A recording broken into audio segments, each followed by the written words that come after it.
Well, hello, my friends. We meet again. It's been a while. Where should we begin? If you've been keeping your ear to the ground, you may have been noticing a resurgence of Creed lately in various memes. Instagram, TikTok, YouTube Shorts. Creed has been appearing a lot more recently in the sort of public consciousness.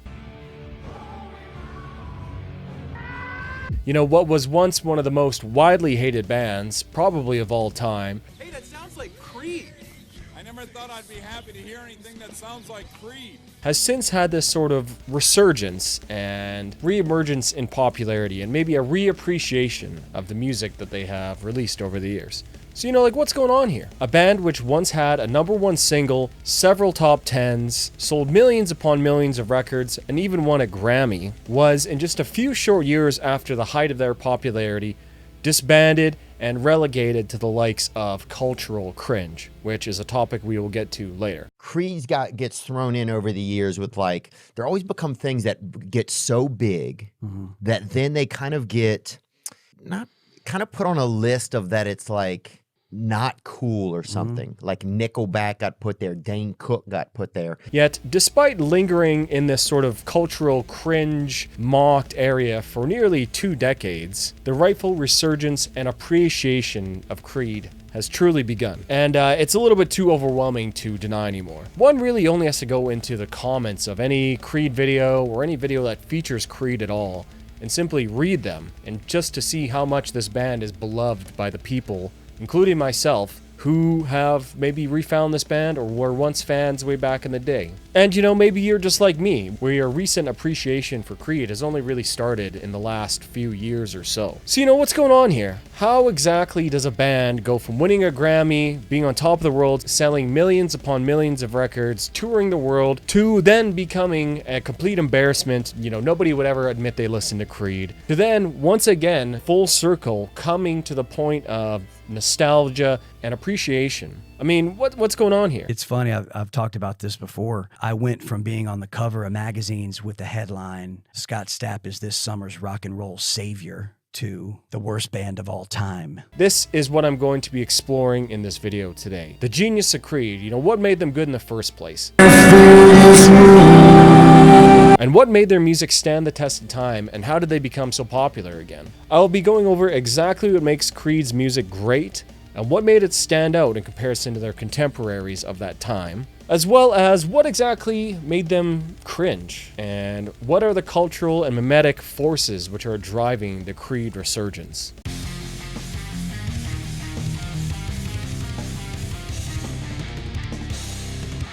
For the longest time, I was familiar with some of Creed's songs. I was born in 1994, so I would hear these songs occasionally on the radio when my parents were driving or when I was in shopping malls or something like that. But I was a little bit too young to really appreciate and be present for the sort of Creed upswell in popularity that happened right around the turn of the millennium there. And even though I knew of Creed, I never really listened to them because when I was older, going through my teens into my early 20s, Creed was pretty cringe, right? You would never really admit you listen to Creed. If you did, people would give you the sort of side eyes and look at you strangely. In a similar way to bands like Nickelback and Limp Bizkit once were ridiculed as well. I, like many others, throughout the 2000s and 2010s would adopt the default societal opinion that, quote, Creed sucks, and that they were at best some corny butt rock band of a bygone era, and we have since progressed to higher civilization aspirations in music, if that makes any sense. And it took until the depths of the 2020 isolation mandates that, on more of a whim, I guess, I gave Creed another try. A fair chance, if you will. This is when I exactly found out just how wrong I was about Creed. So, to begin with, let us take a look at just what makes Creed's music great and what makes it stand out and what made it popular in the first place. What is it about this band from Tallahassee, Florida that made them achieve the pinnacle of musical success? To start off first, Creed is a post-grunge band. And while you'll hear a lot of different explanations as to what exactly post-grunge or butt rock, as some people like to call it, actually is. To me, post-grunge is simply taking the sonic aesthetics of the grunge movement of the early 90s and applying them to a more traditional rock or pop song structure with focuses on vocal hooks and choruses. You know, of course, Nirvana, Soundgarden, and Alice in Chains had a lot of catchy choruses, but a lot of those bands sort of drifted in more of, Soundgarden was definitely more of like a metal. Nirvana was a lot more punk. Alice in Chains had a lot of metal, sludge metal, and even lots of blues in it. Whereas post-grunge just sort of takes the, you could say the grungy aesthetics, I guess, and applies them to more of like a standard rock format that you would hear in like hair metal in the 80s, intro, verse, chorus, etc. You know what I mean, right? So you can really look at post-grunge as either a refinement or a watering down of the grunge sound. Either way, Creed found themselves in sort of this Goldilocks zone. They were heavy and with enough metal moments to satisfy the listeners who are looking for a little bit more of an aggressive sound.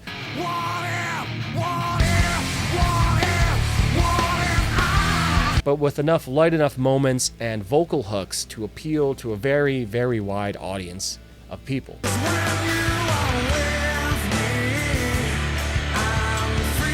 Combine that with excellent lyrics, heartfelt expressions of emotions, and a whole lot of other things, it begins to make a little bit of sense why Creed became so popular in the first place. In addition to this Goldilocks effect, I think there are a few other factors that really contributed to Creed's success as a band. And the first would be Mark Tremonti's fantastic guitar work and songwriting.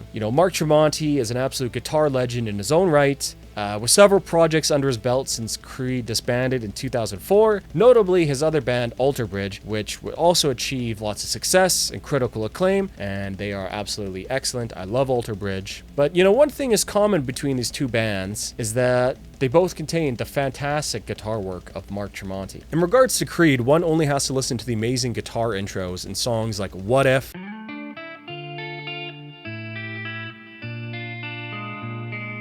or One Last Breath,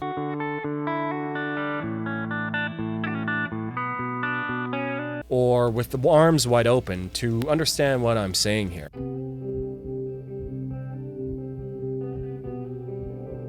One Last Breath in particular has a very, very moving and powerful finger-picked intro. Immediately, the intro here seems to be very powerfully nostalgic. It feels like it is yearning for another time. The finger-picked style seems almost classical in a way, like one would have heard this melody played on a harpsichord during the Baroque period of music, which is mostly due to the trills that Mark Tremonti likes to play. Which, speaking of classical, here is the intro played on a harpsichord, or at least a harpsichord VST.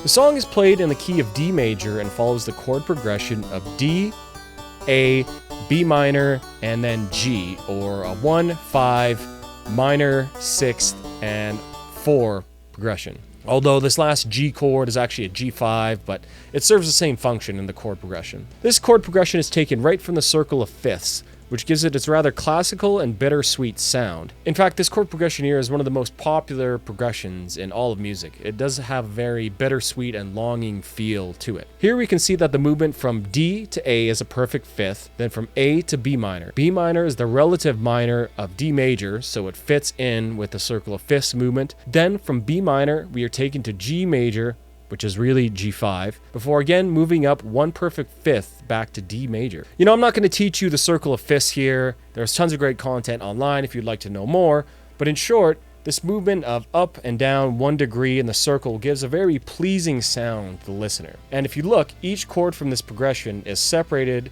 from the previous and forthcoming one by only 1 circle of fifths degree. In addition to this, Mark Tremonti plays a lot of trill notes, which usually land on either suspended second or suspended fourth intervals of these chords, or I guess you could look at them as ninths or elevenths. The trills sound very classical and give the chord progression some life and excitement. This is all combined with the very beautiful vocal passage sung by Scott Stapp. I put the basic chord progression combined with the vocal melody all on a piano so you can hear it a little bit better.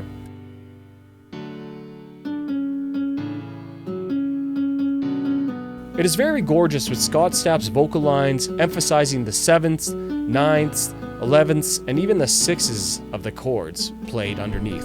Very, very beautiful sounding chords being produced here. I plan to do a full deep dive on the song someday, so if that interests you, leave that in the comments. Remember to hit that subscribe button and hit that bell. The band makes full use of Mark Tremonti's fantastic guitar work and many of their other hit songs Something which, of course, is not unique to have, clean guitar intros, but there's something about Mark Tremonti and the way he plays these intros that gives him a lot of je ne sais quoi, you know what I mean? They're just excellent, and Mark Tremonti just so good at them. It's just excellent, excellent work. And I think a big part of why Creed is as popular as they are is the gorgeous guitar work of Mark Tremonti, for sure. Another cool thing that Mark Tremonti does is he plays in alternate tunings. While the song One Last Breath was in E standard, a lot of other Creed songs are in D5 open tuning, which is D-A, D-A, D-D. D, A, D, A, D, D. Open D5 tuning. Songs that use this tuning include Weathered, Faceless Man, Are You Ready, or one of their biggest hits, My Sacrifice. You almost never see this type of alternate tunings being used by a hard rock, especially a post-grunge band. But this open D5 tuning produces some very, very gorgeous chords, which are put to great use, especially on tracks like My Sacrifice. The two high D strings produce a gorgeous natural chorus effect. And the alternate tunings let us hear chords that otherwise we probably wouldn't hear on a guitar.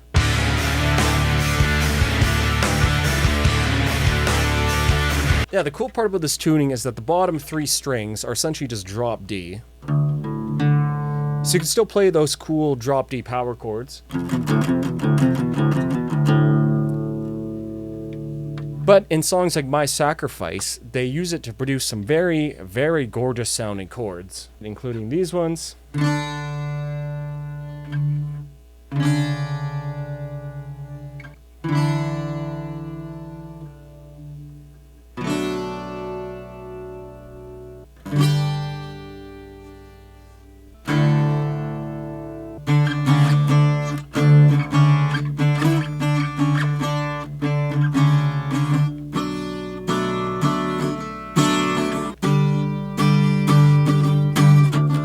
Try this tuning for yourself.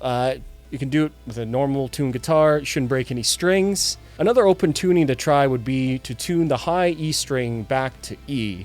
This makes tuning of D-A, D-A, D-E, which I kind of like to call spicy open D, but it's really D add 9 tuning.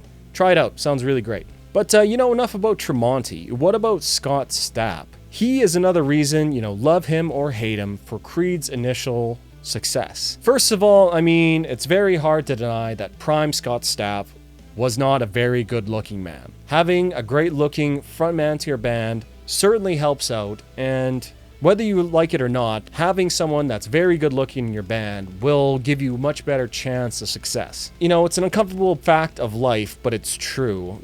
Looks matter as much as we like to say they don't. They absolutely. And Scott Stapp is a very good looking guy back in the day. The man is also, of course, blessed with a great baritone voice. Ashes to ashes, and dust to dust. And of course, everyone will make the comparison to other grunge pioneers with the grunge Jarl, such as comparisons to Eddie Vedder, Scott Weiland, and others, of course. But while a lot of people dislike the singing, it is really hard to deny that the Jarl was, by the late 90s, a very accepted and popular way to sing. You gotta think, right? No one really goes after opera singers and say, oh, you're singing like Pavarotti. Like, what's that? You sing like Pavarotti again. I don't really understand this criticism. Sure, he sounds like Eddie Vedder, but do you not like Eddie Vedder's voice? Like, he has a great singing voice. Like, I don't really understand this criticism too much. I think it's just a cheap way for people to criticize something without giving it much critical thought.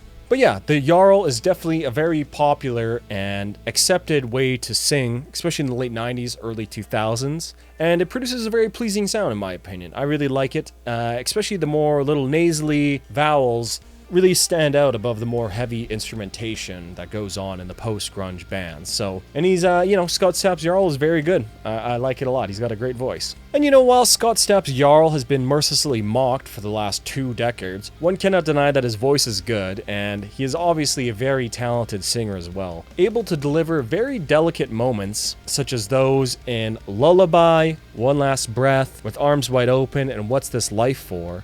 Hush, my love, now don't you all the way to the very powerful and nearly harsh vocals of My Own Prison, Overcome, the ending of What If, and on Bullets. Should've been there on a Sunday morning, banging my head. Which, speaking of his singing, we must also acknowledge the excellent lyrics of Creed. Most of them were written by Scott Stapp himself, but there's a little bit of conversation and wondering online, did Mark Tremonti help out with the lyrics? And I'm sure he did, so let's not discount his contributions to lyrics at all here. But regardless of who wrote them, Creed's lyrics and lyrical themes are one of the reasons for the band's popularity. Their lyrics are filled with tons and tons of beautiful imagery and very powerful, moving, and earwormy lines. Creed's lyrical themes, especially the rather overtly religious undertones that are present through a lot of these, are certainly polarizing, and I think a big part of why they became so disliked, which, I'll get to that part shortly here. But these themes, and a lot of the other ones that Creed touches upon, are a big part of the reason why they became so popular. And of course, not all Creed's lyrics are overtly Christian in nature,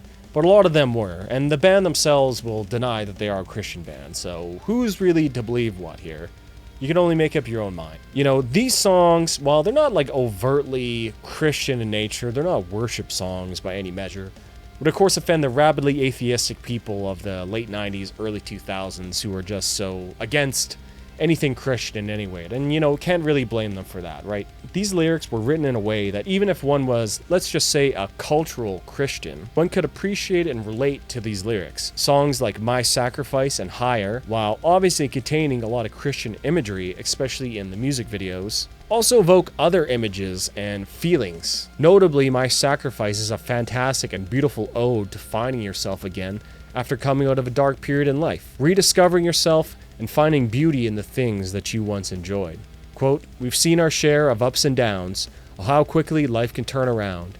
It feels so good to reunite within yourself and in your mind." A lot of Creed's lyrics are often very introspective and reflect on dealing with internal struggles and overcoming personal battles, especially in songs like One Last Breath, My Own Prison, and Faceless Man. These lyrics are evergreen in a sense that regardless of what is happening in the world, everyone has to deal with themselves and all the struggles and internal battles that come along with that. And I think these type of lyrics age a lot better than a lot of the lyrics of their contemporaries where, maybe they're referencing some pop culture movements or more of like party songs or songs about womanizing and other things like that. Those don't really age as well, whereas, the song One Last Breath, as you can see for its popularity today, will be popular forever because it's a song that like anybody from any time can relate to, if that makes sense to you guys. The last song I will touch on here is actually their biggest song of all time, which is With Arms Wide Open. With Arms Wide Open was their #1 hit, and the song is obviously about Scott Stapp having his first child. The song is not only beautiful in its composition and music-wise, but it's also moving and beautiful in its lyrical content as well. And the birth of a child is something that is hardly ever touched upon in rock music especially, but more or less in music in general, right? In country, you're seeing it a lot more now, especially the more softer country, there's a lot of that. So it's interesting that in the late 90s, early 2000s, Creed was singing about the stuff that nobody else was really singing about. And I remember hearing, I think it was, there he is, Jimmy Fallon. Oh, Jimmy. But he was talking one time on his show. I think his wife was pregnant or they just had a baby. And he had been a Creed mocker for a time because it was funny. It was good for stand-up. Right. And he went to get diapers, if I'm remembering the story correctly. And Arms Wide Open came on in Walmart or Target, wherever he was. And he finally got it. It finally hit him as a father. The song was also released at a very opportune time in American demographics, with a large cohort of baby boomers and older Gen Xers reaching the time in life where they have or are already having children. So, combine these fantastic and moving lyrics with a population ready and willing to hear a song about this and to be moved by this, and you have a recipe for huge success. And obviously it worked, because this song hit #1. Let's not forget that. So then, in a very brief summary, Creed's success was a combination of a very solid and tight band, which is fronted by a very handsome lead singer who wrote fantastic and relatable lyrics, combined with the excellent songwriting and guitar work of the great Mark Tremonti, which of course was wrapped up in this great, neatly post-grunge package that had enough grit and edge to it that people who liked more grunge stuff or the more rock and metal side could appreciate it, but was light enough and contained enough vocal hooks and catchy melodies that people who maybe weren't as big of a fan of rock and metal could appreciate that. Thus, the Goldilocks effect, they appeal to a very very, very wide audience of people, which of course is then wrapped up neatly in this post-grunge package, which took the sounds already proven to be popular from the grunge movement, yarling, distorted guitars, chorus effects, blah, blah, blah, and combined them with a more traditional rock structure, catchy vocal hooks, and lyrics that one could easily relate to, which then packaged neatly in this Goldilocks effect of not being too metal, but still being light enough that people from both sides could like them, and you have recipe for one of the biggest rock bands of all time. Excellent stuff. Okay, so Varvis, if they're so good and they're so genius, then why are they hated then? All the things I mentioned in the preceding section are also the reasons for a lot of the hate that Creed would get too. Probably the most notable of them would be the very public downward spiral of Scott Stapp. I won't mention the story here, as there's a lot of resources online and other videos that detail the downfall, and this video is going to be long enough. But it is safe to say that people love a good self-destruction. Schadenfreude on a societal scale, you could say. You saw this with several other artists in the 2000s as well, such as, obviously in this video, Scott Stapp, but you also Britney Spears, Lindsay Lohan, Charlie Sheen, among many others, who all had very public downfalls. And these sort of public downfalls and catastrophes and mental health crises, which we treat much differently now, thankfully, of course caused people to react negatively towards the work of these people, especially some of the antics that Scott Stapp was involved in, which, when juxtaposed with the sort of lyrical themes of Creed, really gave people a bad taste in their mouth. It was very sort of hypocritical in that sense. However, today I think we have a little bit more sympathy for mental illness, especially for people like Stapp or some of these other people who had experienced many traumas in their childhood. People love to watch successful people fall, let's just say that. And combine that with the simple fact that people just got tired of hearing Creed's music. Ear fatigue is real, especially when you are not only hearing the music on the radio, but in movie trailers, sporting events, at the mall, shopping for groceries. I'm sure people in the early 2000s just heard these songs everywhere, and that can get grating and ruin the song view for life. So if that is your reason for your own personal distaste for Creed, I totally understand that. I get it. I sort of call this the AC/DC effect. Do I like Back in Black and think it's a great song? Yes. Do I ever need to hear it again? No. I've heard it enough in movies the last 10 years that I don't ever need to hear the song again. Creed definitely suffered from the AC/DC effect as well. But luckily for me, I was born in 1994, and as I said earlier, I was a little bit too young to really recognize and hear too much of it, if that makes any sense. This then brings me to the concept of cultural cringe. This will be a very brief summation of this topic, and maybe I will dive deeper onto it in the future. But cultural cringe is simply a backlash towards a cultural movement, to some sort of art, or music, or movie, or some other things like that. You can probably imagine several examples of this off the top of your head.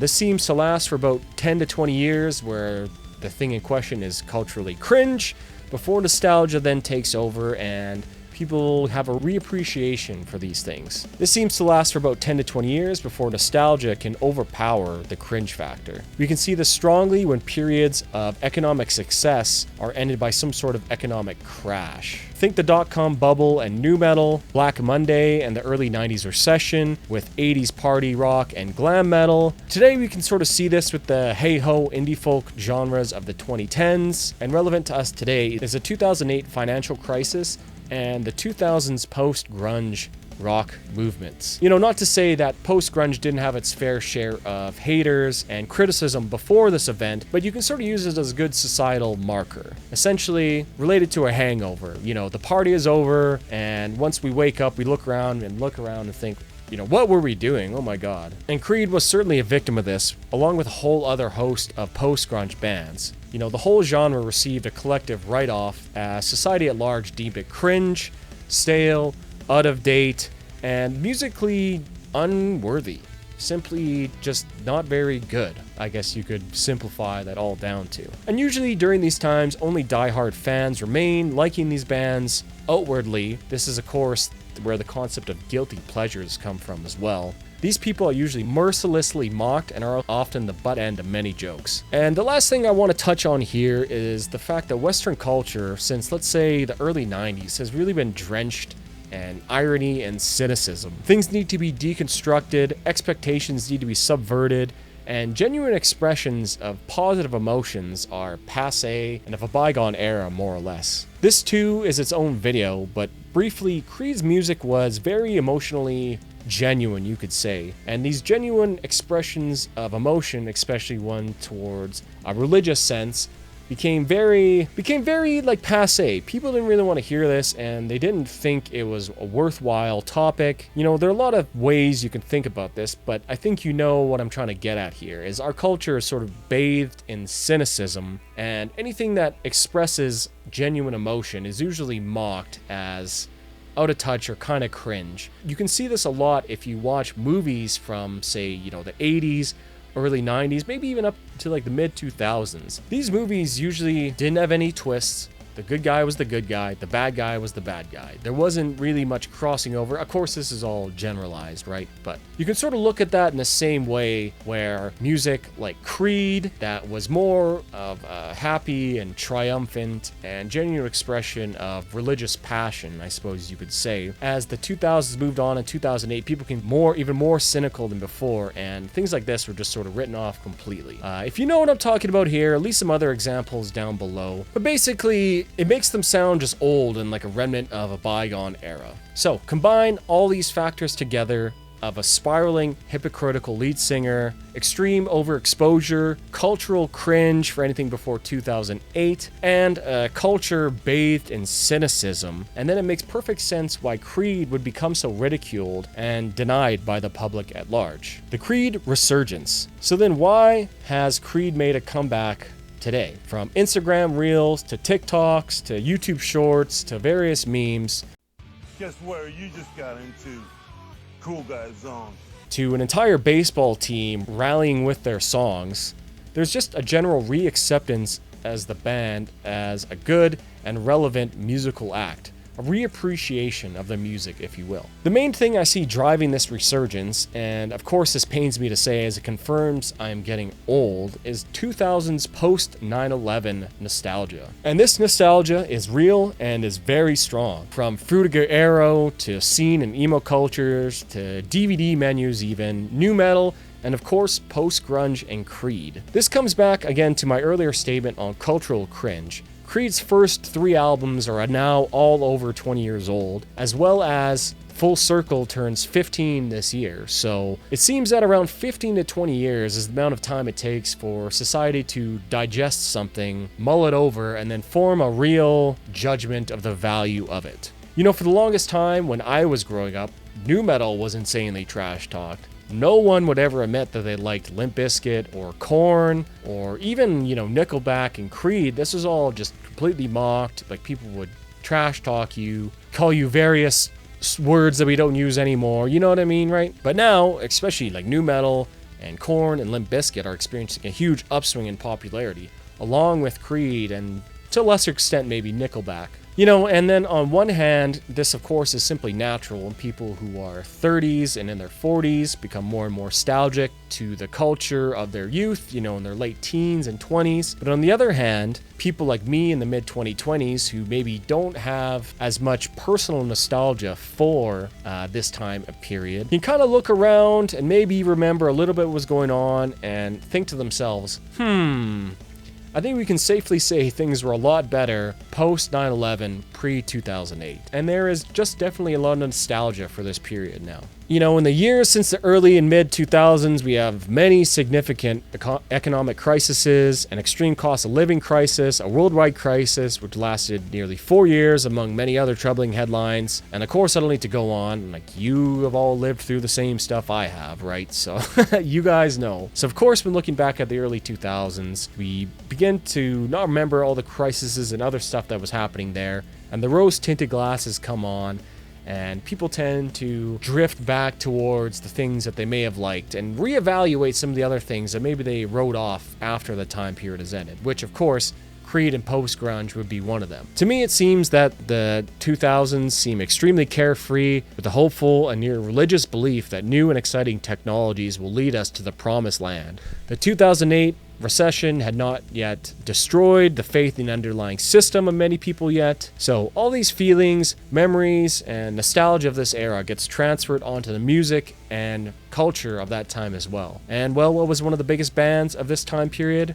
during the early part of the 2000s? Well, it was Creed, right? They were just the biggest rock band, simply. So not only is it normal that Creed would benefit from being part of this era in time, just take a look at the Creed Thanksgiving show or the one at the Winter Olympics and think, could our culture now put on something this blunt, straightforward, passionate, without any sense of irony, cynicism, or trying to convey some other broader message? I don't really think so. Then, of course, there's the fact that a lot of Creed's music is just legitimately great, and for a lot of the reasons which I remarked on earlier, people, you give 15, 20 years and time sort of filters out the chaff, and what's left is the sort of good, genuine, passionate music. And to me, Creed is certainly one of the better post-grunge / butt rock bands whose music, especially their lyrical content, remains relevant and certainly of its time and sort of the themes and things like that. I would say that has aged a lot better than a lot of the other lyrics there that are more party-based or womanizing or maybe bathed in pop culture, whatever you want to call it, you know what I mean? Creed's lyrics are just evergreen and they're always relevant, and I'm sure you can see that now with how songs like One Last Breath, My Own Prison, and Weathered really seem to strike a chord with the cultural pain and trauma that people have experienced in the last 4 years or so,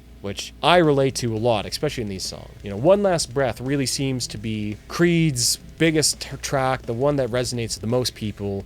Who hasn't been 6 feet from the edge at one point, right? Another point that I want to quickly address here, but I can't really feasibly answer this well, is I wonder how much of the love and appreciation of Creed has to do with the Gen Z sort of backlash to the stuff that Gen X and millennials didn't really like. You know what I mean? If all the old people didn't like this, then must have some sort of merit that I can listen to. So if there's any young people watching, in their teens, early 20s, leave that down below. Like, what do you think of Creed? What are you guys experiencing? How did you find Creed, I guess? Or I guess perhaps you could rephrase that another way, that the people who are discovering Creed, the Gen Z younger kids now, don't really have all this cultural baggage of the memories of the cultural cringe that came along with liking Creed. So they're able to see and judge the music more clearly and without bias. Add in Scott Stapp's redemption arc, which not only includes the band reforming and going on another tour, and Scott Stapp appearing on several podcasts, including the very popular Theo Von Show, which if you have not seen that podcast with Scott Stapp, you really should. It's great. We have this sort of re-embracing of the band. Who has the time to hate a 20-year-old band anymore? Especially when the music is actually great. I think that unlike a lot of maybe the other post-grunge bands who maybe got a little bit more play throughout the 2000s and 2010s, the radio exposure of Creed really plummeted, probably due to this cultural cringe factor which I mentioned earlier. So for a lot of people, including myself, the first time they remember hearing Creed in a very, very long time was hitting on YouTube, Googling Creed, and listening to their songs for the first time. So if that's the way you found Creed again, leave that down in the comments. I'd love to hear that. So just to recap here, Creed became popular for a variety of reasons in the early 2000s.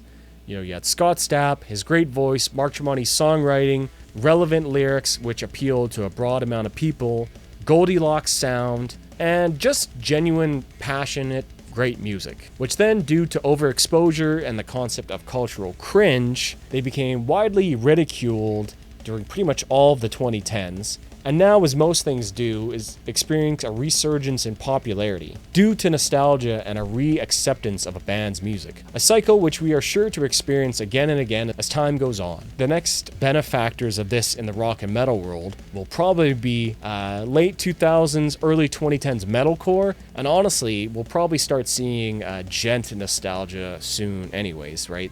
These two kind of parallel movements are approaching 15 years old. They're going to be 20 years old pretty quick, so expect to see some Asking Alexandria nostalgia soon here, guys. But yeah, so thanks for watching. I appreciate you all listening to my rambling thoughts. Remember to like and subscribe and send a donation if you want to help support me making more content, as well as to get stuff out faster. I have lots more coming in the pipeline coming up. This video took me a while. I had a lot of thoughts I had to filter and get down to this, so I'm sorry it took me so long. But yeah, thanks for watching, guys. Cheers.